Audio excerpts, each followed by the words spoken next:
زیادہ تر روایات کے اندر 9 اور 10 کے روزے کا تذکرہ ہے، البتہ بعض روایات میں 10 اور 11 کا بھی تذکرہ ہے، اور مخالفت جو ہے وہ دونوں طریقوں سے حاصل ہو جاتی ہے۔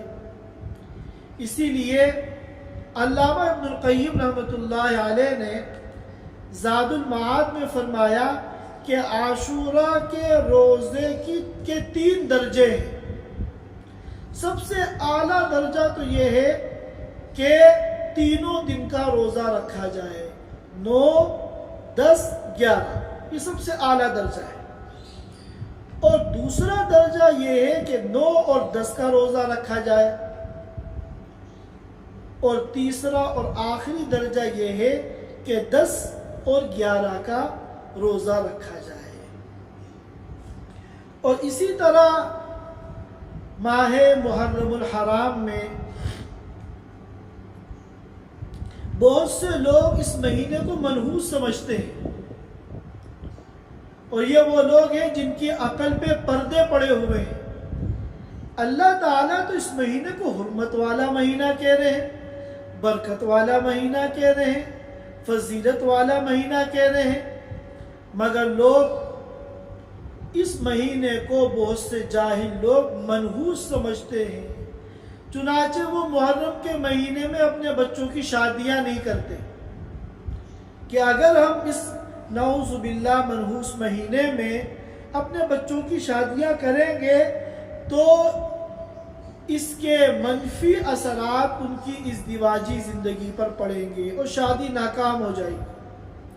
اور بہت سے جاہل یہ سمجھتے ہیں کہ شادی کے بعد جب پہلا محرم آتا ہے تو اس پہلے محرم میں ہماری بیٹی سسرال میں نہیں ہونی چاہیے، اگر شادی کے بعد آنے والے پہلے محرم میں ہماری بیٹی سسرال میں ہوگی تو منفی اثرات اس کی ازدواجی زندگی پر پڑیں گے، چنانچہ محرم آنے سے پہلے وہ اپنی بیٹی کو سسرال سے میکے لے آتے ہیں۔ یہ انتہائی جہالت کی بات ہے۔ اولاً تو یہ برکت والا مہینہ ہے اور فضیلت والا مہینہ ہے، اور ثانیاً اگر ہم سیرت کا مطالعہ کریں تو ہمیں معلوم ہوگا کہ آپ صلی اللہ علیہ وسلم کا نکاح حضرت خدیجہ رضی اللہ تعالی عنہا سے اسی مہینے میں ہوا۔